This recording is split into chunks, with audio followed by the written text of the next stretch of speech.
Ya, alhamdulillah ini atas kerjasama semua pihak dengan gerakan pentahelik ala Kabupaten Bandung, yaitu sinergitas, bebarengan, sauyunan, sabilulungan bahasanya.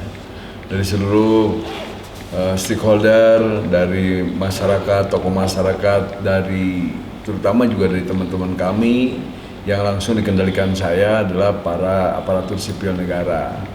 Ini ego sektornya sangat berkurang sehingga visi dan misi sangat ditunjang oleh aparatur sipil negara Kabupaten Bandung dengan mengompakkan seluruh rakyat Kabupaten Bandung, meskipun ya jiwa gerakan sabilulungan itu belum sempurna seluruhnya. Nah, itu terdampak kepada progres-progres pembangunan baik fisik maupun non fisik. Fisik saya kira ini Bandung ini saya sampaikan agitatifnya ini terisolir. Kota terisolir, soreang nyingcet, makanya diperlukan adanya bentangan jalan tol. Itu usul berkali-kali 2 bupati zaman lama, itu sulit tertolak. Makanya kami inisiasi sejak trasenya, gambar kami di intern dengan PUTR, gambar. Kita alternatif rencana A dan rencana B. Rencana A-nya ya tol. Rencana B-nya kita jalan arteri, makanya kita bebaskan lahan sepanjang 4 kilo sampai ke sana berbatasan dengan Kopo, dengan tol berdekatan dengan pintu tol yang ada di kota Bandung.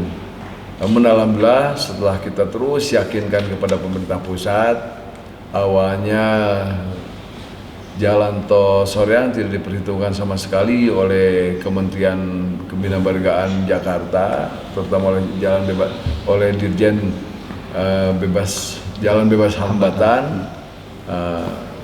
Baru setelah kita ada rembukan untuk membuat 3 jalan tol di Jawa Barat, terutama bentangan Pasteur Gede Bage, terus Cileunyi Dauan. Saya mesti tanda tangan, saya bilang saya nggak bakal tanda tangan kalau Seroja tidak diikutkan. Mana Seroja tidak ada persiapan, ya kami yang siap, kami yang punya trase, kami sudah bebaskan 4 kilo. Alhamdulillah itu akhirnya mendapatkan persetujuan, respon, dan sekarang jalan tol sudah terbentang. Itu mestinya zaman periode pertama sudah selesai semua, namun ada saja human error, namun errornya sedikit lah dari sisi pengurugan tempo hari. Dari pemenang pengurugan ini ada yang error, ada yang tidak profesional. Kita intervensi lagi dan akhirnya alhamdulillah sekarang jalan tol Seroja itu yang dianggap tidak visible dari sisi ekonomi sekarang sangat-sangat visible.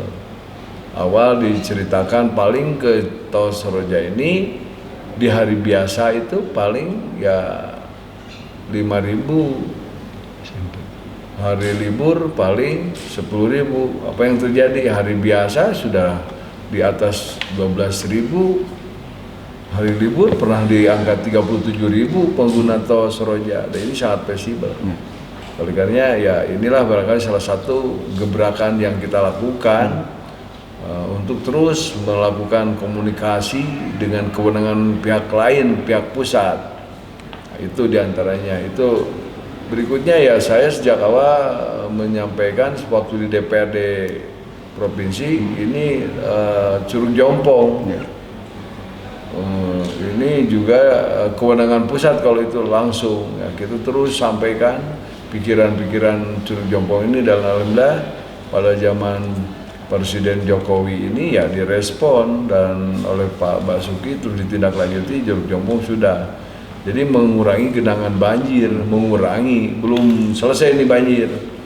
Karena memang diperlukan ada danau-danau besar. Dulu zaman Pak BPWS-nya Pak Hasanuddin itu sudah ada peta yang kita siapkan atau perencanaan yang siapkan, harus ada danau anir 25 hektar minimal. Di samping Cienteng jadi kolam retensi, kampung Cienteng dibebaskan. Sekarang sudah tidak ada banjir di Cienteng karena masyarakatnya sudah dipindahkan. Andir masih belum. Nah, itu diantaranya PR untuk langkah-langkah yang dilakukan untuk masa datang. Namun genangan Andir biasa tergenang bisa 2 minggu, sekarang bisa terpotong 1 minggu bahkan 3 hari. Air cepat lari karena Curug Jompong. Apalagi kalau Danau Andir disiapkan. Nah, itu di infrastruktur belum disiapkan danau yang hilang, tanah kami sudah belanja. Nah, inilah yang mesti dilanjutkan oleh generasi berikutnya. Kita sudah siapin lahan danau yang hilang, disiapkan lagi, jalan-jalan lingkar, ada jalan yang bisa nembus ke Garut itu Cukang Monteng, itu diselesaikan alhamdulillah zaman saya jadi bupati. Baik. Oke, lari ke Sejalak Harupat. Juga Sejalak Harupat itu memang stadion kebanggaan rakyat Bandung yang disiapkan oleh Pak Haji Obar, Pak Bupati Pak Obar Sobarna. Kita lanjutkan, zaman Pak Obar belum ditunjang oleh penyu-penyu lain. Sekarang sudah ada 14 penyu di sana. Dan tarafnya ditingkatkan menjadi stadion bertaraf internasional. Stadion jadul tapi bertaraf internasional. Jadul pada sejak dulu dibuat termurah itu Sejalak Harupat dibandingkan stadion-stadion zaman sekarang. BLA itu hebat itu, tapi nggak bertaraf internasional. Yang lain juga. Nah, pada waktu kita melakukan Asian Games, alhamdulillah stadion Sejalak Harupat kembali dipakai, dan saat ini alhamdulillah kita sudah ditetapkan oleh FIFA dan PSSI. Sejalak Harupat akan dijadikan venue atau tempat pertandingan World Cup sepak bola usia 20 bertaraf internasional. Jadi Piala Dunia akan hadir di Kabupaten Bandung di 2021 di Sejalak Harupat. Ini juga persyaratannya tidak mudah. Alhamdulillah kami sedikitnya sudah memenuhi syarat, tinggal memang pembenahan, perbaikan, pertamanannya masih belum selesai. Mimpi saya Sejalak Harupat harus ada taman-taman besar seperti taman-taman di Singapura. Itu juga PR untuk yang akan datang. Ya ini gerakan jiwa Sabilulungan di tengah-tengah musibah itu di aplikasi di Bapenda, ya dipimpin oleh Pak Usman Sayogi, Pak Kankan dan Sapara Kanca. Ini saya menyampaikan bahwa pendapatan kita akan kehilangan 1,2 triliun dari pajak bagi hasil pusat, pajak provinsi itu pasti berkurang. Bagaimana kita mencari solusi agar keuangan daerah tetap stabil? Nah, diantaranya kita melakukan insentif pajak.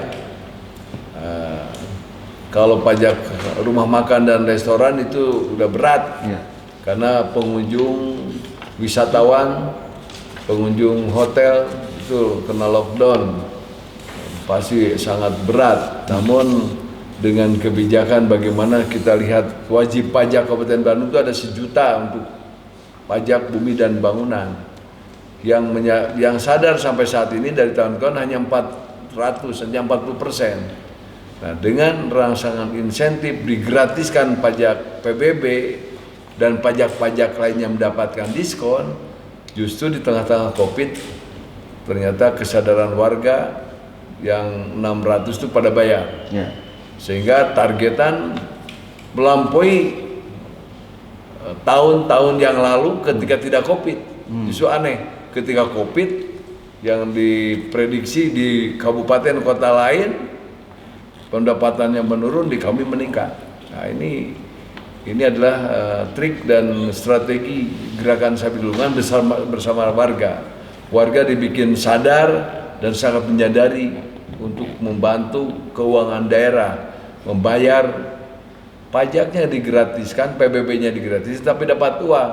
Kenapa? Tahun ini gratis, yang hutang tahun yang lalu bayar. Nah, ini tahun yang lalunya pada bayar. Ya, itu targetannya alhamdulillah malah melebihi daripada pendapatan pajak dari tahun yang lalu. Untuk menutupi tadi pajak restoran dan pajak hotel dari PBB, dari BPHTB, justru alhamdulillah meningkat. Katanya di COVID mana ada transaksi BHTB sekarang dengan insentif dirangsang dan insentif daerah, PBB, BPHTB itu berjalan dengan baik. Terus ada diskon memang ketika di tengah COVID ini adalah kita kepedulian terhadap COVID. Mereka yang melakukan transaksi BPHTB itu dapat diskon 50 sampai 15%. Itu diberikan diskon. Demikian juga pajak-pajak lainnya kita diskon. Oke. Baik, Pak Bupati, berikutnya mungkin tadi kita bahas soal PR untuk pemimpin berikutnya ya Pak ya. Tadi Bapak sudah sampaikan berkaitan dengan permasalahan banjir. Jadi satu persatu sudah mulai ada upaya ya Pak. Tinggal tadi Andir yang mungkin akan terus diupayakan. Lalu berkaitan dengan tadi Stadion Sejak Harupat yang rencananya akan dijadikan venue Piala Dunia, diperindah taman-tamannya. Lalu ada tidak Pak mungkin ada beberapa isu-isu lain yang menjadi PR besar nih untuk pemimpin berikutnya. Contoh masalah lingkungan nih Pak. Kita masih bicara lingkungan, masalah sampah, lalu masalah aliran sungai, seperti apa mungkin Pak Dadang? Nah ini kita harus akui dengan hadirnya gagasan Citarum Harum bersama Pak Doni yang terus sekarang berlanjut sebagai komandan Citarum Harum itu dilimpahkan kepada gubernur, di mana tentara beserta seluruh aparatur lainnya turun tangan di Citarum Harum. Ini adalah gagasan yang terus terang kita agitatif dari Kabupaten Bandung karena saya berkepentingan dengan hulu sungai Citarum dan anak-anaknya. Ini dampaknya ke banjir, ke kerusakan lingkungan, ke kualitas air. Nah, sedangkan adanya Citarum Harum ini memang mesti kita kuatkan kembali karena ini hadir keputusan Presiden untuk melaksanakan selama 7 tahun. Nah, ini dengan COVID ini memang agak terganggu sedikit. Namun kami mohon kepada seluruh yang terlibat di Citarum Harum untuk tetap semangat. Nah, diantaranya ya nanti kalau Citarum Harum selesai, banjir juga bisa selesai. Sebetulnya gitu. Citarum Harum itu merupakan bagian daripada pemikiran secara politis dari kami di Kabupaten Bandung untuk terus bersama-sama aparatur terkait, terutama TNI, Polri terlibat di dalamnya dengan stakeholder lain. Bersatu bersama-sama ini menyelesaikan. Salah satu dampak dari gerakan Citarum Harum memang tadi air Citarum sudah mulai ada kualitasnya, ikan mulai hidup lagi, terutama di Citarum Hulu. Nah, terus masalah sedimentasi, nah ini yang masih harus diselesaikan karena rakyat belum menyadari tentang pentingnya sabuk gunung atau pola pertanian dengan sengkedan. Ini yang terus harus digelorakan, melibatkan seluruh stakeholder, tidak bisa sepihak. Tanaman yang kita kuatkan adalah kopi untuk di dataran di atas 30 derajat ketinggian. Kopinya berdampak kepada ekonomi, malah kelas dunia kopi Bandung. Itu ekonomi rempah harus jadi unggulan. Di samping kopi nanti bisa jahe merah, bisa kapolaga, itu rempah bisa jadi ekspor berkualitas nomor satu suatu saat. Apabila ini ada kesamaan sikap dari semua stakeholder, dari Pak Gubernur dengan jajaran dan kabupaten yang lain yang menyangga Citarum. Nah, yang paling berat itu tadi penyadaran tentang penanganan sampah. Sampah ditudingkan ke bupati, siapa yang buang sampah? Ini rakyat harus disadarkan. Makanya saya sering sampaikan, loba runtah di mana, di kampung, di kota, loba warga can saladar micen runtah sambarangan, balu karena jadi masalah. Runtah di mana-mana. Yang mencari runtah ti bijaksana, nu mencari runtah kaera gede dosana. Sarua jeung teu dicalana, sarua jeung kuda. Maksud saya itu disindir seperti itu supaya ada penyadaran rakyat untuk sama-sama ayo. Sampah itu sebetulnya sumber ekonomi, sampah itu sebetulnya sumber organik yang bisa kita daur ulang, kita jadikan pupuk. Namun ini sadar rakyat itu belum menyadari dibuang sembarangan. Nah, di samping itu ya tadi pola pengelolaan sampah modern belum ada di kita. Nah, sampah regional milik provinsi belum sempurna. Dulu ada Lewi Gajah. Debatable boleh, tapi jangan iri kepada Soreang. Soreang itu amanat undang-undang karena ibu kota, maka kami perbaiki ibu kota. Kita juga kalau ingin semua seperti Soreang di tiap-tiap kecamatan, ini kita kan bukan negara kaya, kita bukan negara maju. Ya pelan-pelan dari Soreang, sekarang di Majalaya juga disiapkan sebagai satelit, nanti Pangalengan. Namun saya perhatikan infrastruktur jalan itu betonisasi sampai ke desa, tinggal memang di pinggiran-pinggiran masih ada jalan yang aspal tempo dulu, sekarang rusak. Nah itu ada kritikan kepada saya, sabar, karena kami baru tercapai target 82% jalan mantap. Ini bagian kecilnya ada, dan pembangunan itu dinamis, terutama jalan. Makanya pendekatannya jalan beton, sehingga saya disebut-sebut Dadang Beton. Itu karena ya itu meskipun mahal, tapi lamanya kekuatan beton dibanding aspal itu lain. Beton mahal, hampir 2-3 kali lipat harga aspal. Namun dengan betonisasi kita akan ada dampak. Kelihatan saya selesai jadi bupati 5 tahun lagi, beberapa bulan lagi, itu akan kelihatan ada tapak-tapak beton itu kuat, di samping dibanding dengan jalan aspal. Aspal surah hujan tinggi, apalagi hujannya keasamannya tinggi, aspal rusak. Itu teorinya. Adapun pemerataan ya insya Allah kita tetap, ini termasuk PR yang akan datang, silakan. Soreang juga harus jadi ibu kota. Ini sedang ditata, tadinya baru pusat pemerintahan, nanti Soreang diarahkan juga jadi pusat perdagangan, kota dagang, kota terpadu antara pemerintahan dan pertumbuhan, penopang kota Jawa Barat, kota Bandung. Nanti di beberapa wilayah ada intervensi dari pemerintah pusat, adanya kereta api cepat Jakarta Bandung. Di situ akan dikembangkan 320 hektar ditambah 100 hektar lagi, ada juga yang 60 hektar itu ditumbuhkan menjadi kota baru. Nah di situ kalau mau Bandung Timur di situ ibu kotanya. Kalau sekarang tiba-tiba harus ada Bandung Timur, pusat juga belum setuju. Pusat juga belum memberikan atau membuka di pemekaran wilayah itu sedang melakukan moratorium. Bandung Timur juga kan itu saya sudah rekom. Tapi harus prosedur dengan saya, tidak bisa saya nabrak-nabrak aturan. Itu Bandung Timur seperti itu. Yang mengisukan seolah pembangunan tidak merata. Tidak, saya bilang ini sudah merata, sudah. Lihat gedung desa 98% sudah bagus. Sehingga standar desa di Kabupaten Bandung selama saya memimpin, karena merupakan visinya itu pembangunan sinergitas pembangunan pedesaan, desa mandiri Kabupaten Bandung itu terbanyak di Jawa Barat. Berikutnya menurun ke peringkat 2-nya.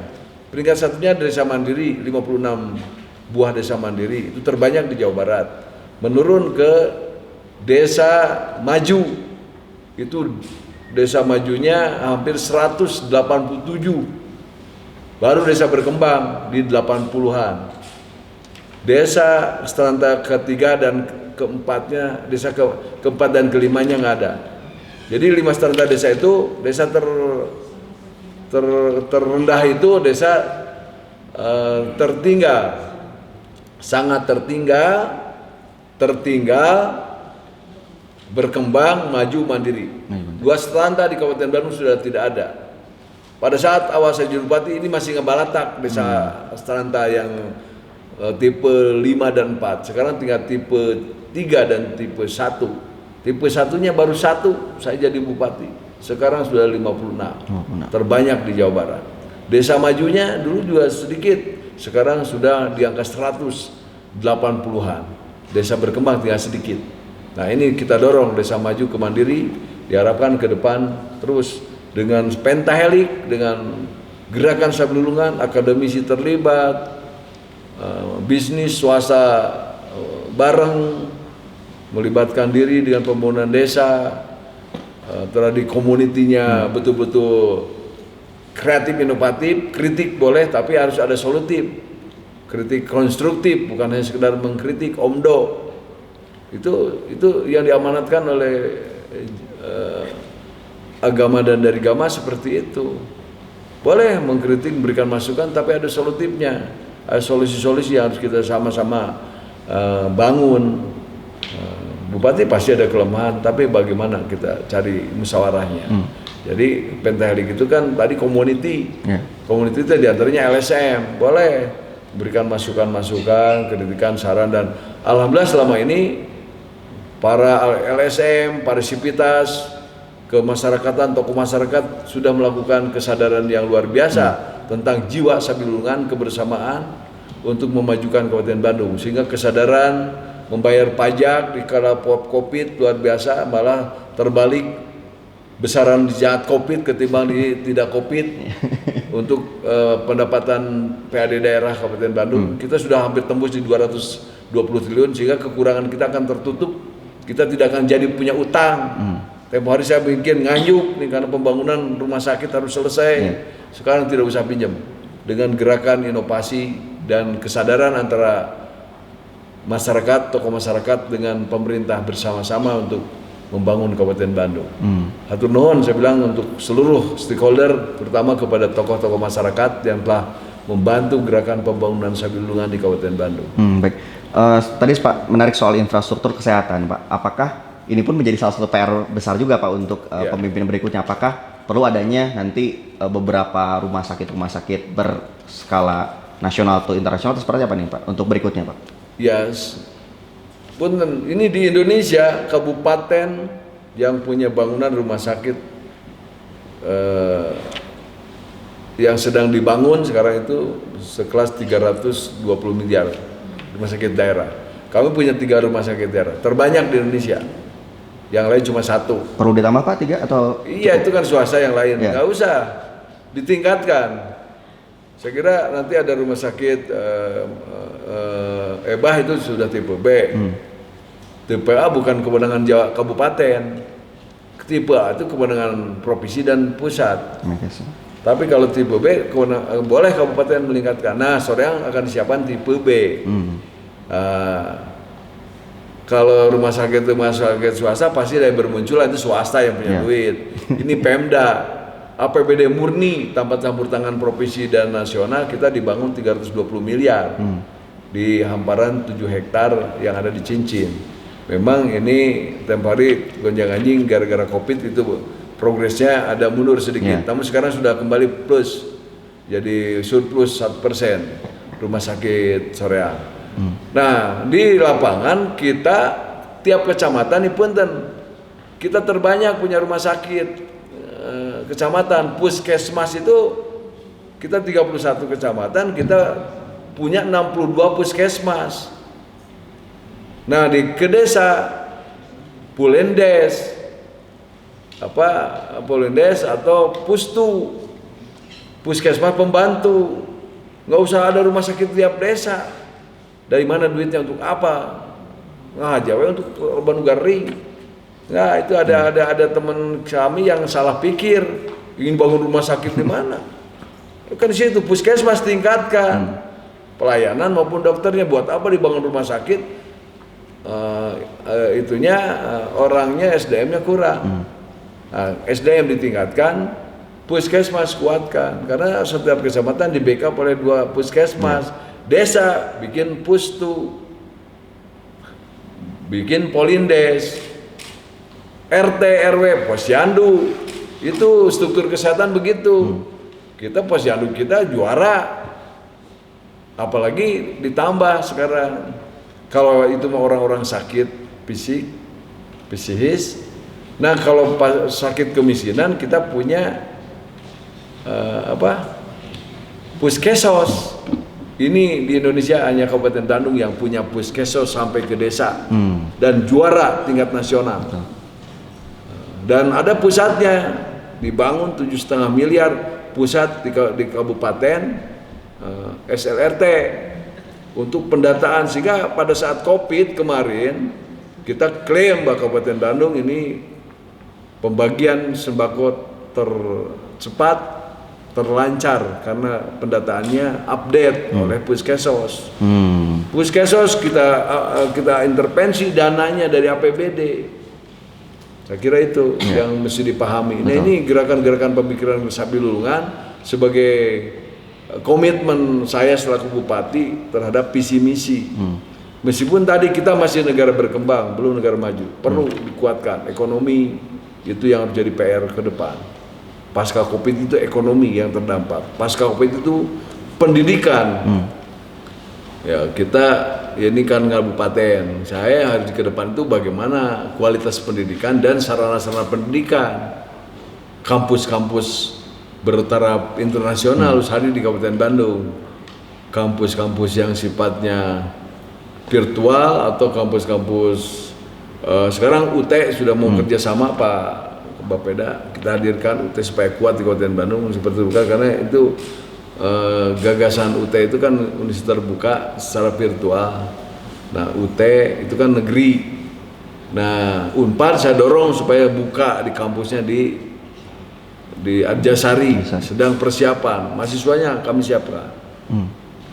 Meskipun baru misalkan D1, D3, tapi kita harapkan S1-nya kan sudah kerjasama langsung ke sampai D3-nya, sampai S3-nya juga dengan Unpad. Supaya lamanya sekolah rakyat Kabupaten Bandung kuat. Kelemahan di pendidikan Kabupaten Bandung di lamanya sekolah. Itu di pendidikan harus kuat. Daya beli sudah melewati angka pendidikan. Namun tadi kembali ini ukuran yang kami lakukan 2019 itu sudah mantap Kabupaten Bandung. Sudah mantap ya Pak? Sudah mantap. Wow, semuanya tercapai progres. Tapi tadi catatannya di lingkungan. Nah, itu ada catatan. Ya, Pak Bupati mungkin satu lagi sebagai closing kita nih dalam perbincangan kita pada sore hari ini soal pasar Pak. Tadi Bapak menyampaikan kan roda perekonomian masyarakat kan itu di pasar ya Pak. Nah, bagaimana menciptakan pasar yang ramah dalam artian ramah lingkungannya rapi gitu kan? Apalagi saat pandemi ini Pak, seperti apa mungkin Pak PR untuk ya memang terus terang kalau progres pembangunan pasar saya belum tercapai seluruhnya itu, tapi alhamdulillah sekarang pasar Ciwidey kembali ke pangkuan Pemda setelah gunjang-ganjing dengan pihak lain karena salah